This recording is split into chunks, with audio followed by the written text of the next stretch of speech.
आप सभी प्यारे प्यारे कृष्ण प्रेमियों का मेरा एक बार फिर से प्यार भरा नमस्कार। मैं आप सबकी सखी कृष्ण सखी शिवी सखी यानी कि शिवी सखी एक बार फिर से हाजिर हूँ आप सबके सामने एक और नया विषय लेकर, जो कि मैंने कल आपको बताया था। मैंने अपनी वीडियो में डिस्कस करा था कि हम राधा रानी की कृपा और गुरु कृपा में क्या डिफरेंस है, इसके बारे में हम चर्चा करने वाले हैं। तो हाँ भाई, जैसा कि मैंने वादा किया था, मैं आ गई हूँ लेकर वही विषय। और जो मुझे और हमारा 30 डेज़ चैलेंज बढ़िया चल रहा है, फर्स्ट क्लास एकदम। 8th डे है, 9th है 8th ऐसे ही है ना। और जो मुझे पहली बार देख रहे हैं, जो जिनको मेरी वीडियोस टॉपिक्स अच्छे लग रहे हैं, बहुत कमेंट्स आ रही है न्यू व्यूअर्स की भी, तो आप मेरे चैनल को सब्सक्राइब करना बिल्कुल ना भूलें। आप ही के लिए कह रही हूँ जो पहली बार आए हैं मेरी वीडियोस पर। तो क्योंकि मैं ऐसे महत्वपूर्ण विषय भक्ति के मार्ग पर, भगवत प्राप्ति के मार्ग के बनाती रहती हूँ। ठाकुर सेवा से संबंधित कंफ्यूजन, भगवान से कैसे आसान तरीके से जुड़ा जाए, ऐसे बनाती रहती हूँ। तो आपको वीडियोस मिलती ऐसी इंटरेस्टिंग वीडियो मिलती रहेंगी अगर आप सब्सक्राइब कर लेंगे तो, है ना। तो चलिए अब हम आज का विषय शुरू करते हैं। मुझसे लोग कहते हैं, जैसे कि मैं बोलती हूँ, मुझे लोग कहते हैं कि आप गुरु कृपा बहुत करते हो। गुरु कृपा मतलब गुरु कृपा क्या इतनी इम्पोर्टेंट है? या फिर कुछ कहते हैं, कुछ लोग राधा रानी का, मैं भी कहती हूँ राधा रानी का, तो राधा रानी का नाम मैं जपती हूँ। तो कुछ लोग कहते हैं कि राधा रानी की कृपा ज़्यादा इम्पोर्टेंट है, राधा रानी एक बार कृपा कर दें तो बिना वजह कृपा करती हैं, उनकी कृपा की बहुत कहानी है। तो एक्चुअली इम्पोर्टेंट है क्या? असल में क्या चीज़ इम्पोर्टेंट है? क्या ऐसे अगर राधा रानी की कृपा हो जाए तो काम बन जाएगा, या सिर्फ गुरु कृपा ही पर्याप्त है आपको पार लगाने के लिए, भगवत प्राप्ति के लिए? तो क्या है? तो वही मेन चीज़ मैं आपको बता दूं, राधा रानी की कृपा और गुरु कृपा दोनों चीज़ ऐसी हैं जैसे एक धागे से बंधी हुई, एक डोर से बंधी हुई दो चीज़।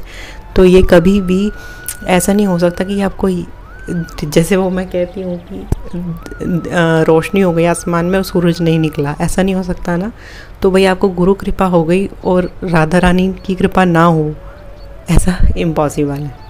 या फिर आपको राधा रानी की कृपा हो गई और आपको गुरु की कृपा ना मिले, यानी गुरु की कृपा ना मिले, ऐसा भी होना इम्पॉसिबल है ना। तो दोनों एक चीज़ से बनी हुई डोर है, इन दोनों में अंतर ही नहीं है। अगर कोई भेद है अभी, इसका मतलब कुछ ना कुछ कन्फ्यूजन है, भेद है, डर है। इन दोनों में कोई भी भेद नहीं है।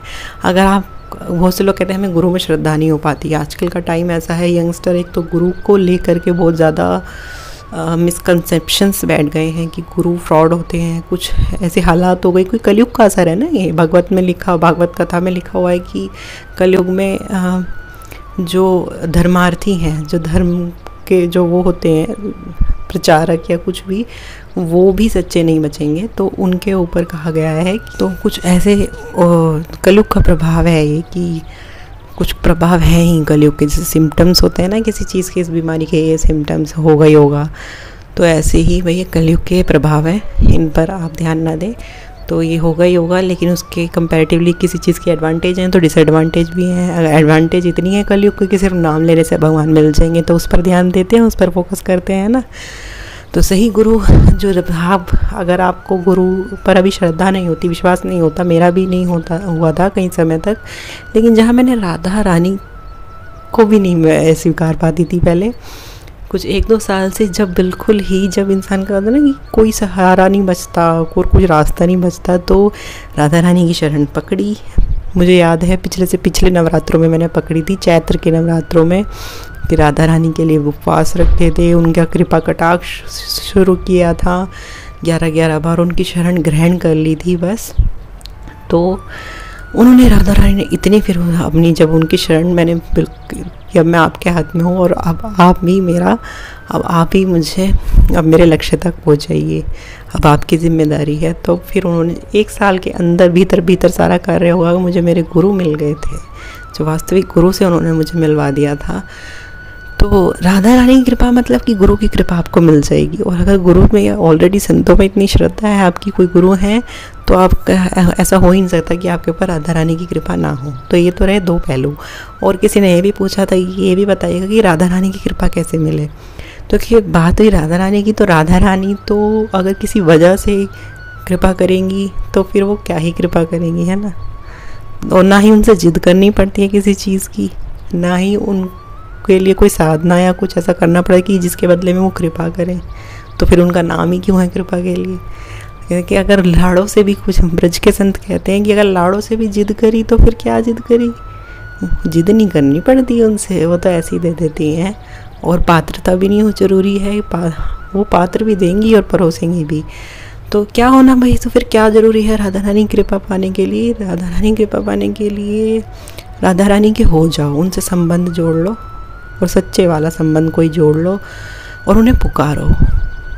राधा रानी और किसी चीज़ से क्या खुश होंगी, राधा रानी बस इसी चीज़ से खुश होती है। वो जरा से राई के समान भजन को, हम सिर्फ एक नाम हो जाता है कि हमने आपके लिए किया, तो आप वे बस प्रसन्न होने के लिए वे तो बहाना ढूंढती हैं। वे कोई ऐसा बहाना ढूंढ देंगी कि कोई कर रहा है उनके लिए अपराध और उसको बहाना लेंगी कि वो तो ये ऐसे कर रहा था, वो तो मेरी सेवा कर रहा था, तो वो तो ऐसी हैं। तो उनके लिए तो आप जो भी करोगे उसको राई के समान भी करो, उसको पहाड़ बना के आप पर कृपा कर देंगी। तो क्या होना ज़रूरी है, उनसे संबंध जोड़ लीजिए, कोई उनके हो जाइए, उनकी होने से ही वो कृपा कर देंगी।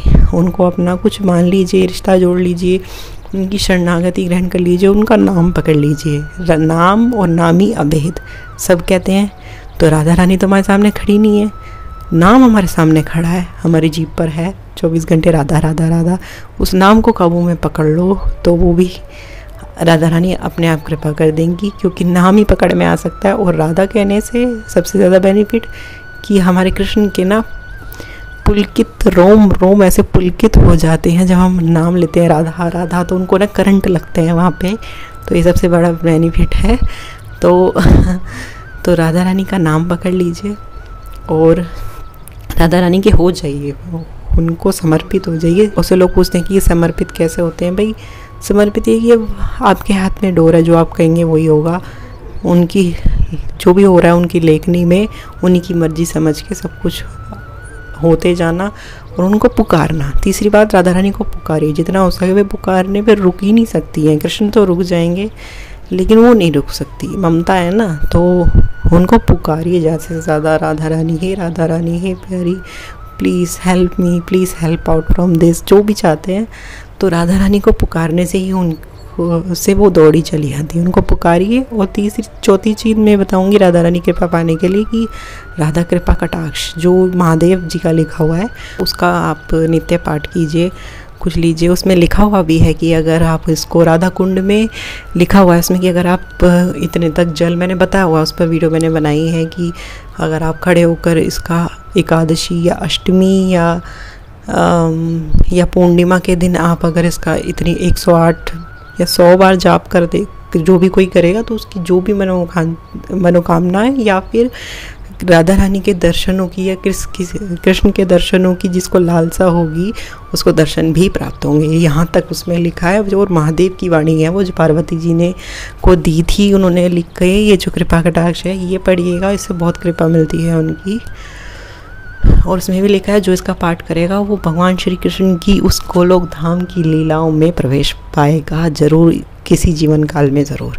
तो उसका आप पाठ करिए, आप उसको ज़रूर। और हाँ अब ये है कि हम धाम कैसे जाएं, राधा कुंड में कैसे खड़े होंगे, तो आप मानसिक, मैंने एक भक्त का चरित्र, उसने इंटरव्यू डाल रखा था, वो बता रही थी कि मैंने मानसिक सोच के किया था कि राधा कुंड यही है और मैं मानसिक, तो उसने सोचा कि मैं राधा कुंड में खड़ी हूँ, मानसिक में सोचा। और उसने कृपा कटाक्ष का पूर्णिमा या इन तिथियों में से किसी एक दिन पाठ किया 100 बार और उसको दर्शन भी मिले राधा रानी के और कृष्ण के, दोनों के। और मुझे याद नहीं है वो वीडियो है कहाँ है, इतना नहीं याद होगा और मैं ढूंढ भी नहीं पाऊँगी। मुझसे मत कहना कि आप हमें बता दो वो वीडियो कौन सी थी, बहुत पहले देखी थी, याद नहीं है। तो ये कृपा कटाक्ष ज़रूर पढ़िए, उनकी ज़रूर आपको अनुभव होगा राधा रानी की कृपा का। ये कुछ उपाय हैं राधा रानी की कृपा पाने के, है ना। तो चलिए आज का विषय इतना ही, आज में यही बात करनी थी। मैं कल फिर आऊँगी एक और विषय के साथ। और अब मुझे आगे वीडियो अच्छी लगे तो ज़्यादा से ज़्यादा लोगों में शेयर करो। और भाई यंग लोगों में, यंगस्टर्स में गुरु के प्रति, भगवान के प्रति जो बोरिंग धारणा और गलत धारणा बैठी हुई है उसको मिटाने की कोशिश करो, ज़्यादा से ज़्यादा शेयर करो। और हाँ अब मुझे आगे दीजिए, मैं चलती हूँ। हरे कृष्णा।